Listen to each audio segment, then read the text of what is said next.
Bienvenidos a todos, son las 6:30 y agradecemos que estén aquí presentes. La presentación de hoy es, todos son bienvenidos, pero la pregunta es, ¿realmente damos la bienvenida a todos? Este es parte de una serie de presentaciones dentro del encuentro ministerial regional que la diócesis ha organizado. Por eso dice reunión de liderazgo número 5. Esta es la quinta y la primera en español. En nombre del Padre, del Hijo y del Espíritu Santo. Amén. Reunidos en Cristo, comenzamos. Señor, ayúdanos a verte en la vida de los más cercanos a nosotros, en los extraños que encontramos en el camino y en nosotros mismos. Señor, que seamos nutridos por tu palabra y por tu Espíritu. Ayúdanos a regocijarnos en tu presencia, crecer en el amor a los demás y en el amor a ti, a reconocerte trabajando en nosotros mismos, en nuestras familias, en nuestros compañeros de trabajo y en todos los que nos rodean. Que seamos enviados como discípulos, actuando como sus manos y pies para todos tus hijos. Señor, recuérdanos amar a todas las personas. En tu nombre rezamos. Amén. Amén. En nombre del Padre, del Hijo y del Espíritu Santo. Muchas gracias, Padre. El Padre Efraín no necesita realmente una presentación porque por muchos es conocido y cada uno de nosotros podría hacer una lista de infinitos buenos adjetivos para él, pero siempre es bueno y educativo conocer su biografía oficial, ¿verdad? Yo estoy aprendiendo muchas cosas en este ejercicio. El Padre Efraín, como todos sabemos, es un monje benedictino y también un sacerdote de San John's, de la abadía de San Juan o San John's. Él fue parte de un monasterio en la Ciudad de México en el 2002 y en el 2011 el padre Efraín fue trasladado a la abadía de San John's o de San Juan aquí en Minnesota. El padre tiene una larga historia como maestro en matemáticas y en teología. Esto lo ha dado a nivel de preparatoria. Y ahí en la preparatoria de San Juan. Ha trabajado también como ministro en la preparatoria de San John's. Actualmente él es un profesor también ahí. Trabaja como ministro en la escuela y en la preparatoria. Y después de haber sido ordenado en la iglesia en 2017, el padre fue nombrado coordinador de la formación intercultural en la Escuela de Teología de San John's o San Juan. Es también el director de Casa San Benito, que es un ministerio de la Abadía de San Juan. El padre tiene un grado de ingeniero civil de México, que obtuvo en México, y es también un teólogo. Él obtuvo una maestría como en master degree en estudios monásticos y de divinidad con la Universidad de St. John's en Collegeville. Y con esto les pido que le demos la bienvenida y le damos la oportunidad de que él haga esta presentación. Muchas gracias, Padre. Gracias a todos ustedes que están aquí presentes. Thank you very much for being here with us. Gracias. Y vamos a iniciar nuestra presentación. Voy a compartir la pantalla con ustedes. Una iglesia intercultural. Vamos a empezar hablando de lo que es la migración. ¿Sí? Y hay un enorme aumento en la migración de los pueblos aquí en las Américas, en el continente americano. No solamente aquí, sino también sucede en Europa, en África, en todos los continentes. Hay muchos migrantes, gente que tiene que salir de sus países e ir a otro país. Es un fenómeno mundial y es parte de la globalización. Y estas migraciones traen consigo grandes promesas, pero también traen muchos desafíos. Los motivos por los que la gente está migrando. Bueno, pues estamos cambiando de país. Muchos de ustedes así lo han hecho, junto conmigo, porque a veces tenemos la lamentable situación económica, ¿sí? Huimos de la pobreza que tenemos en nuestros países originales, o huyen de la guerra o de la persecución o desastres naturales que han causado en sus países. Entonces tenemos que buscar, los migrantes buscan una mejor estilo de vida y poder alimentar y dar algo mejor a sus familias. Desgraciadamente, algunos aspectos de la experiencia migratoria están lejos de la visión del reino de Dios que nos proclamó el Señor Jesús. Entonces, muchos de los migrantes sufren mucho y en algunos casos mueren trágicamente al tratar de pasar la frontera o al tratar de pasar el océano, como sucede allá en Europa. Al pasar el mar Mediterráneo, muchos de ellos, como van en unos barcos muy pequeñitos, los barquitos pues no aguantan la travesía y mueren trágicamente ahogados en el océano. Se ignoran los derechos humanos de las personas que vienen como migrantes o que van como migrantes. Las familias se separan, se mantienen separadas a los hijos de los papás. Persisten muchas actitudes racistas y xenófobas. Precisamente eso es xenofobia, es el odio o el rechazo a las personas que vienen de otras culturas.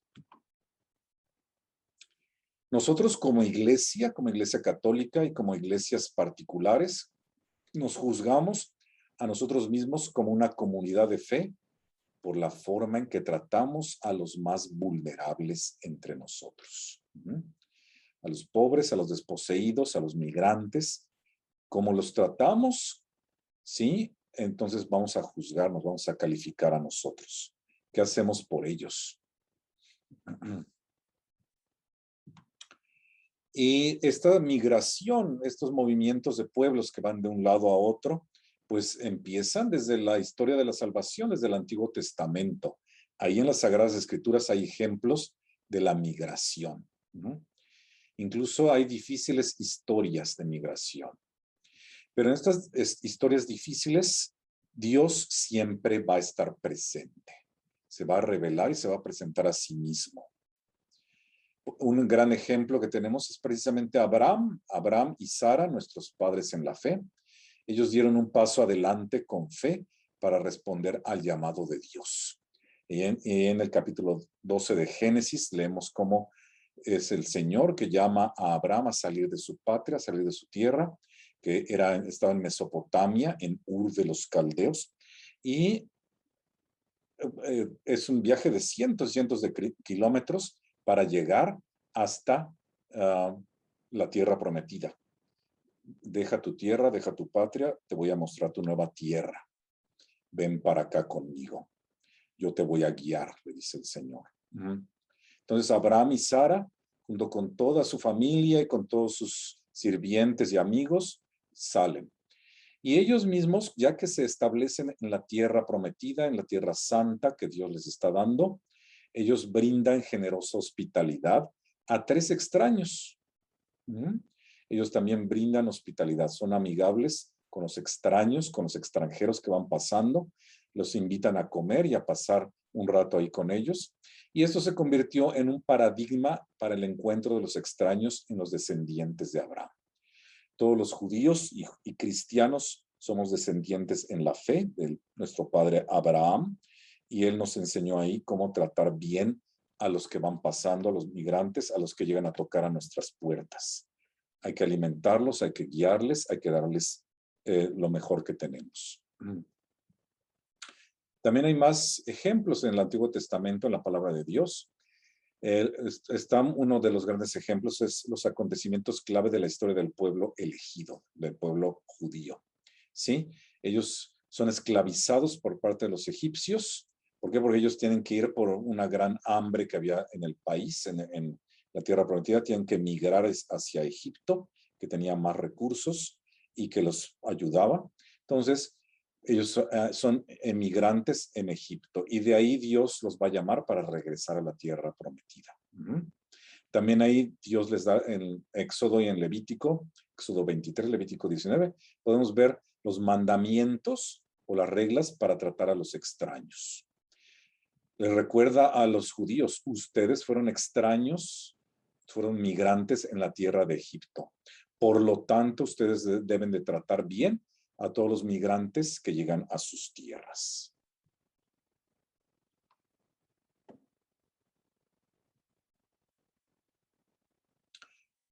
Y hay muchos otros ejemplos en el Antiguo Testamento, pero esta plática les voy a dar nada más esos dos ejemplos muy importantes, Abraham y Sara y el pueblo de Israel en Egipto.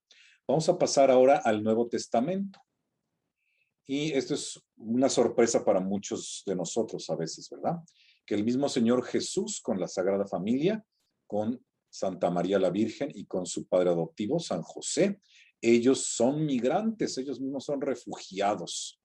Nuestro Dios, el Señor Jesús, es un refugiado que tuvo que salir de huyendo desde la Tierra Santa y entrar en Egipto. ¿Por qué? Porque lo estaban persiguiendo. El malvado rey Herodes lo quería matarlo a él y a su familia. Lo estaban oprimiendo y maltratando. Entonces tienen que salir como refugiados e irse caminando hasta Egipto. De Egipto llamé a mi hijo, como dice en el Evangelio de San Mateo. Si el mismo Señor Jesús fue un migrante y sufrió esta situación.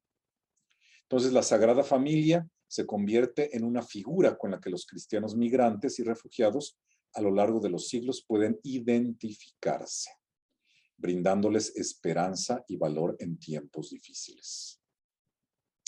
Los que somos migrantes, los que son migrantes, se pueden identificar con la Sagrada Familia. Esto nos da mucha esperanza. En el mismo Evangelio de San Mateo, el Señor Jesús nos dice qué debemos de hacer con los extraños o con los migrantes que tocan a nuestra puerta o que vienen a nuestra tierra, a nuestras parroquias, ¿verdad? Sí, yo fui un migrante, yo fui un peregrino y ustedes me atendieron, ustedes me recibieron, dice el Señor Jesús. Sí, en los pobres son los necesitados migrantes que llegan hasta nuestra puerta. Ahí está la presencia de Dios. Él mismo se identifica con los migrantes. Si ustedes me trataron bien como migrante, trataron bien a esa persona que venía de migrante desde Nicaragua o desde Vietnam, y le dieron de comer y lo ayudaron, le mostraron hospitalidad, ustedes me trataron bien a mí, porque yo estoy presente ahí. Ellos y ellas son mis hijos y mis hijas. El Señor confía al amor maternal de la iglesia, de nosotros la iglesia, a cada persona que se ve obligada a dejar su tierra natal en busca de un futuro mejor. ¿Sí? Nosotros como iglesia de Cristo Jesús tenemos que ayudar con amor maternal, con amor de madre, como Dios nos ama, a los que están buscando un futuro mejor y vienen y dejan su tierra natal atrás. Y obviamente estas enseñanzas de las Sagradas Escrituras se reflejan también, y las continuamos, en la doctrina social de la Iglesia.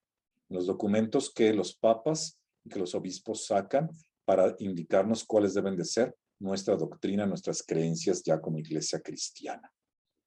Entonces, esta doctrina católica tiene una larga y rica tradición en la defensa del derecho a migrar. Los papas defienden este derecho. Es un derecho para que las personas salgan de sus países. Un ejemplo, el Papa Pío XII, año 1952, en su encíclica Exsul Familia, la familia exiliada, se refiere a la familia sagrada, a la familia de Jesús, José y María, afirma que todos los pueblos tienen derecho a tener condiciones dignas de vida humana en sus países, en sus ciudades. Y si estas condiciones no se dan, ¿sí? Tener buenos trabajos, tener acceso a la educación, tener acceso a la iglesia, a la religión, entonces tienen ellos derecho a migrar.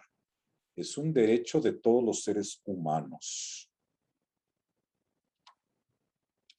Más ejemplos con el Papa Juan XXIII, con el Papa Pablo VI, ahora también santos. Iglesia en América, 1999. Este documento se centra en la Iglesia de América del Norte y del Sur. Y nos reitera los derechos de los migrantes y sus familias y el respeto por la dignidad humana, incluso en casos de inmigración ilegal. ¿Sí? Si la persona no pudo sacar papeles o visas, esa persona, esas familias tienen derecho a inmigrar o a emigrar. El Papa Juan XXIII, Pacem in Terris, 1963. Enfatizó la obligación de los estados soberanos de promover el bien universal donde sea posible, incluida la obligación de acomodar los flujos migratorios. Entonces, las naciones más ricas y poderosas están obligadas por la Iglesia y por el Señor Jesús, están obligadas a dar, a acomodar y a recibir a las personas que necesitan de su ayuda.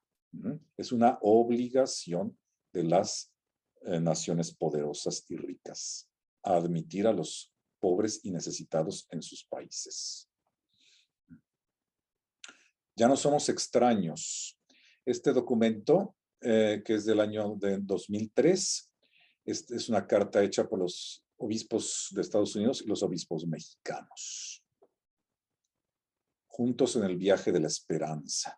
En el número 35 dice: la Iglesia reconoce que todos los bienes de la tierra pertenecen a todos los hombres y mujeres.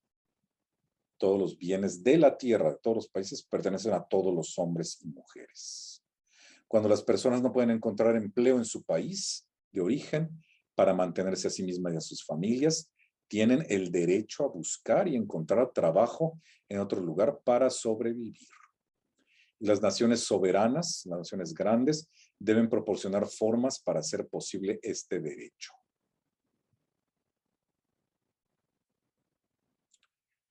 Vamos a platicar también un poquito de lo que es cultura e inculturación.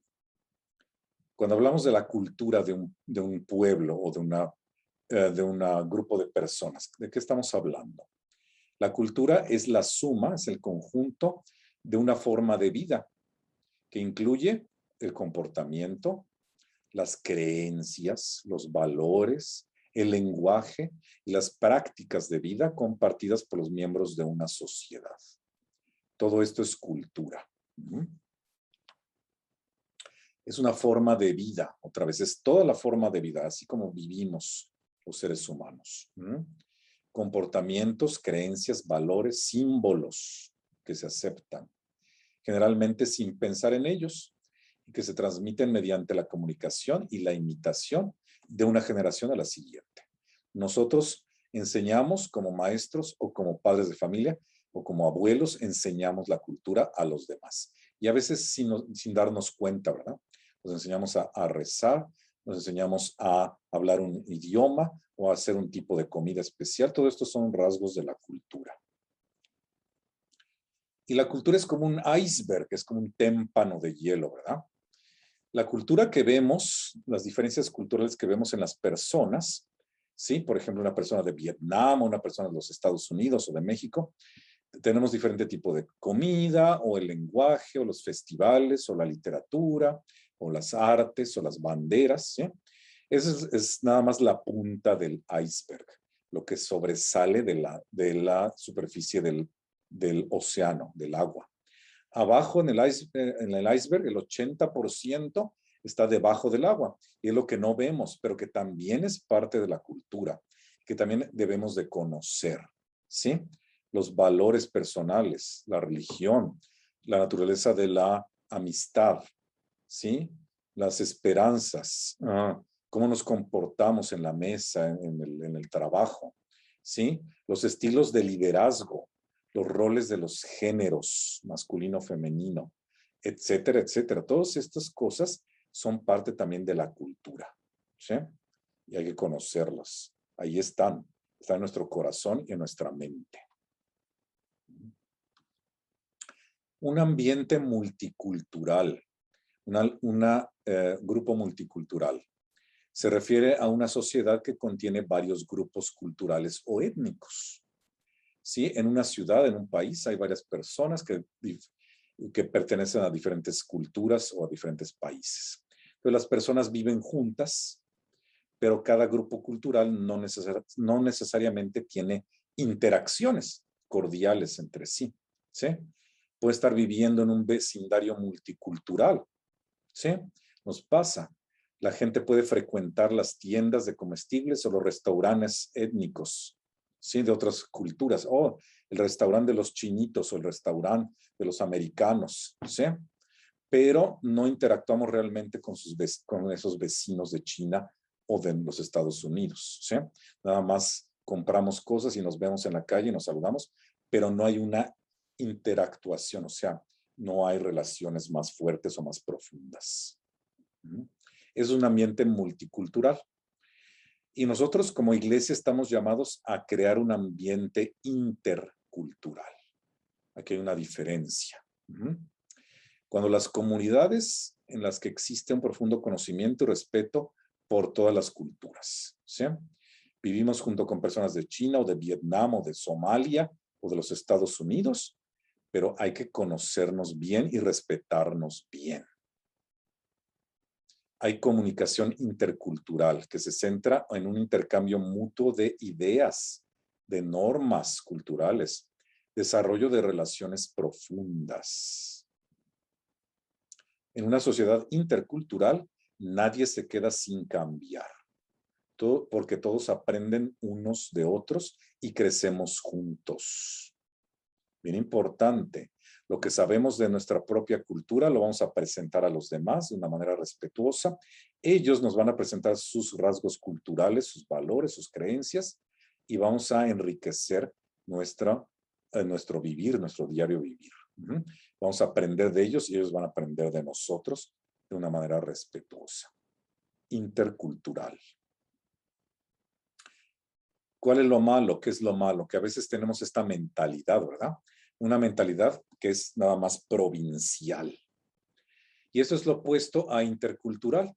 Una provincia es un distrito pequeño, por lo que algo que es literalmente provincial involucra solo a esa pequeña área de tierra o su pequeña población. Es un distrito muy pequeño, provincial. Si tenemos una mentalidad provincial, es que tenemos un alcance muy limitado. Una perspectiva provincial es que describe a las personas que son tan profundamente rígidas o estrechas en su pensamiento, que es como si no pudieran ver más allá de su propia nariz. Entonces no ven más allá de lo que está después de su piel o de su nariz. Y es cuando viene el prejuicio. Solo pienso para mí, para mi grupo, y no pienso en los demás y no ayudo a los demás. Pensar de manera diferente sobre los que están afuera de nuestro propio grupo en forma negativa.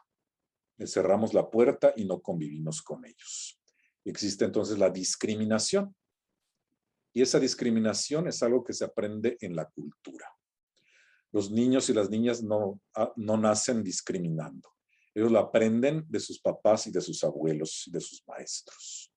Qué feo, ¿verdad?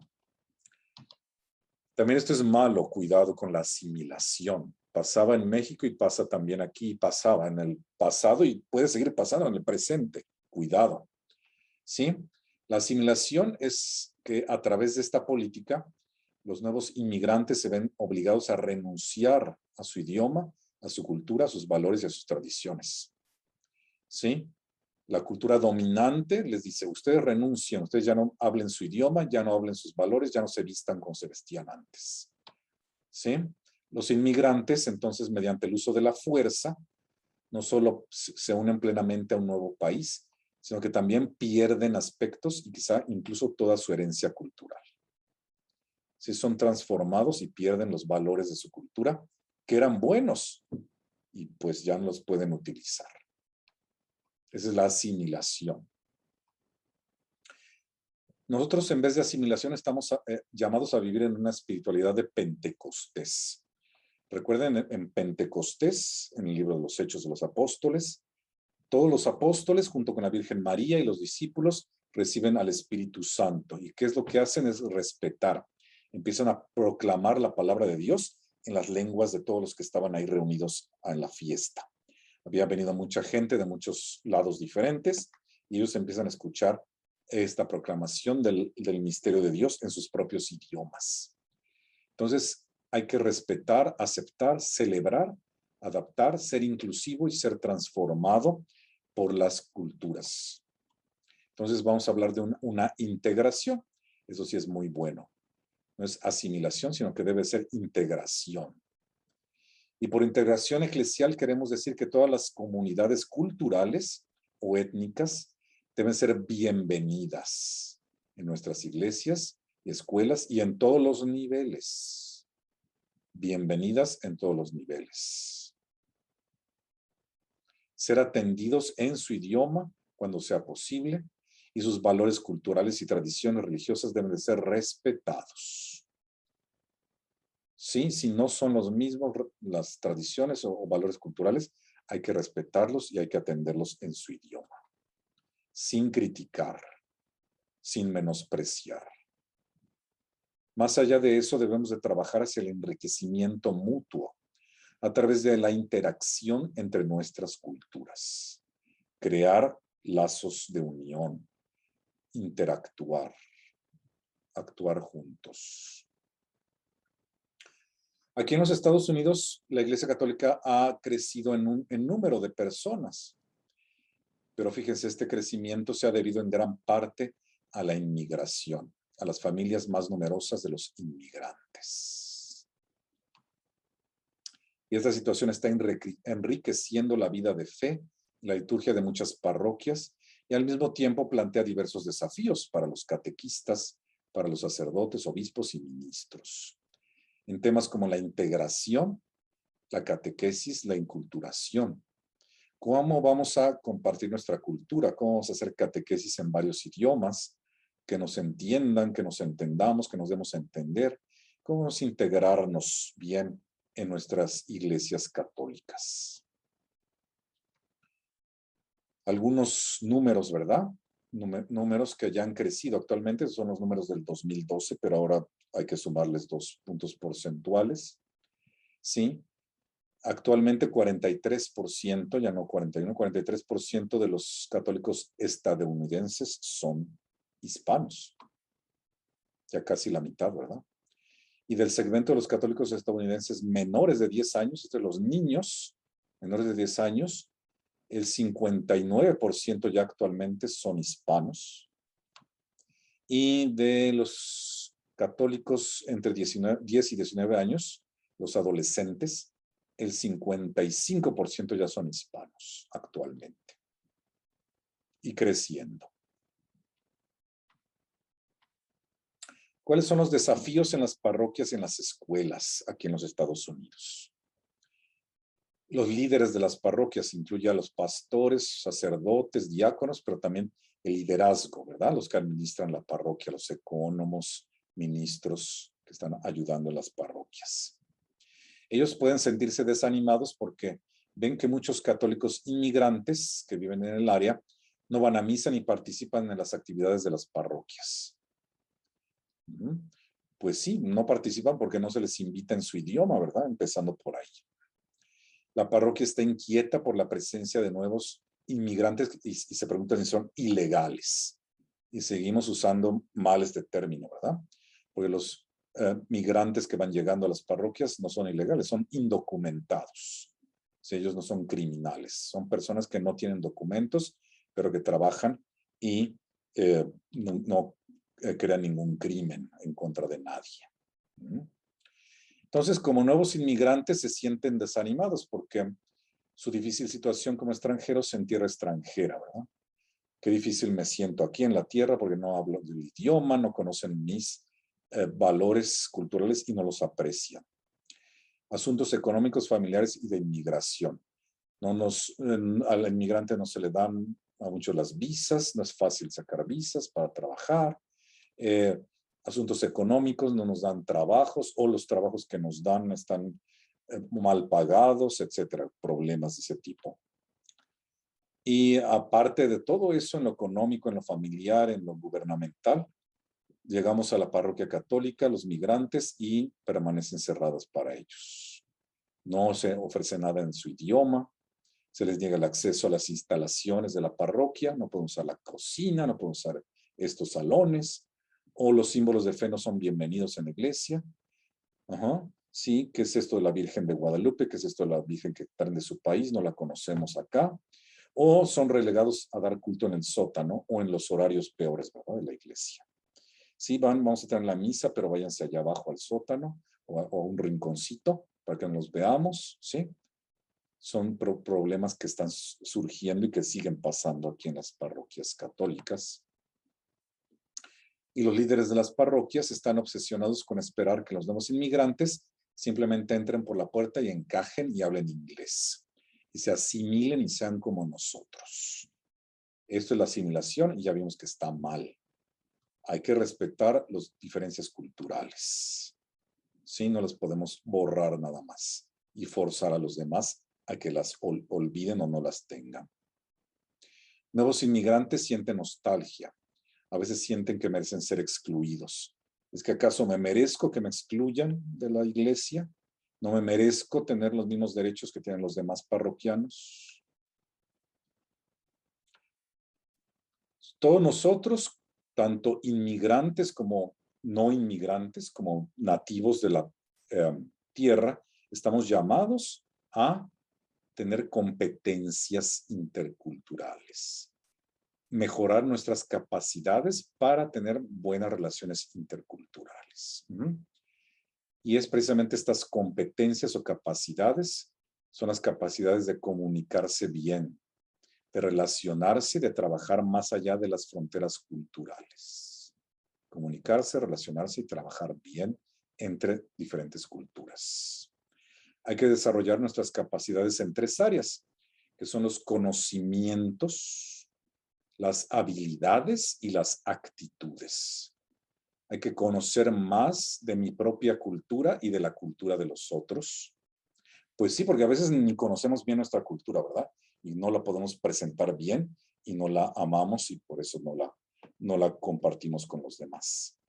Conocer la otra cultura, ¿por qué piensan así ellos? ¿Por qué tienen esta lengua o los problemas globales o sociales? ¿Por qué los ven ellos de diferente manera? Pero no solamente es conocimiento. Ya leí un libro, ya vi un video, ya conozco más de la otra cultura. También hay que desarrollar nuestras habilidades, ¿sí? Escuchar con el oído del corazón, no solamente con el oído de la cabeza. Escuchar con el oído del corazón. Observar las diferencias. Evaluarlas con paciencia, con perseverancia, ¿sí? Ver el mundo desde la perspectiva del otro. O como decimos en México, ponerme en los zapatos del otro y ver las problemáticas desde el punto de vista de otros. Y por supuesto viene un cambio de actitud. La competencia intercultural no solamente es saber, sino que es cambiar y es sabernos adaptar y ayudar a los demás a adaptarse también. Tener más respeto y mostrar más respeto dando valor a las otras culturas, sin criticarlas. Apertura, sin juicios. Tener curiosidad. Curiosidad por ver las diferencias y conocerlas bien y compartirlas. Y descubrir las diferencias tolerando la ambigüedad y los problemas que puedan haber de ambigüedad.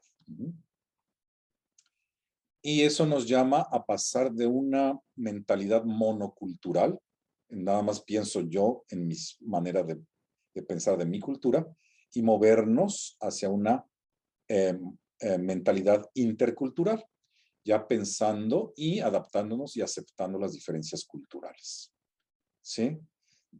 Cuando estamos en la monocultural, negamos y nos separamos.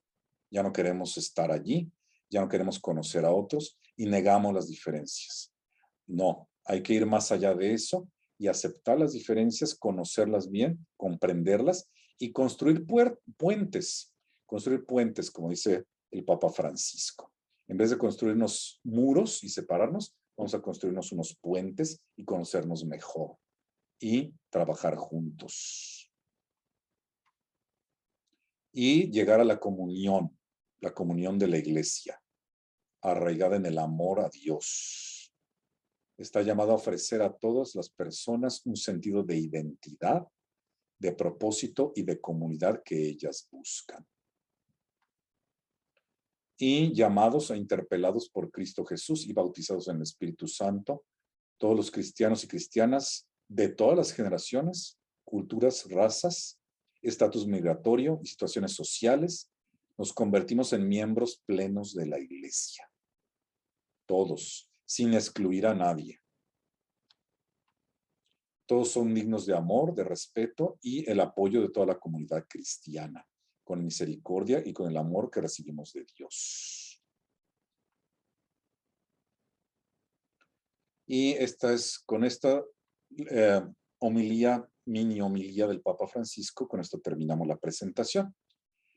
Esta homilía, esta parte de esta homilía que vamos a ver aquí, la dio el Papa Francisco en la misa de la isla italiana de Lampedusa, allá en Italia, el 8 de julio del 2013. ¿Por qué la dio ahí? Porque es la iglesia de Italia por donde llegan muchos inmigrantes que vienen del norte de África para inmigrar en Europa, buscando mejores trabajos, ¿sí? Y desgraciadamente, como tienen que cruzar el océano Mediterráneo, el mar Mediterráneo, hay muchas muertes porque se ahogan muchos en sus barquitos pequeños. Entonces, por eso el Papa Francisco nos dice el día de hoy: ¿dónde está tu hermano? La voz de su sangre clama hasta mí, dice Dios. Esta no es una pregunta dirigida a otros, es una pregunta dirigida a mí, a ustedes y a cada uno de nosotros. Estos nuestros hermanos y hermanas que buscan salir de situaciones difíciles para encontrar un poco de serenidad y de paz, buscan un lugar mejor para ellos y sus familias, pero encontraron la muerte. ¿Cuántas veces quienes buscan esto no encuentran comprensión, no encuentran acogida, no encuentran solidaridad? Y sus voces se elevan incluso hacia Dios.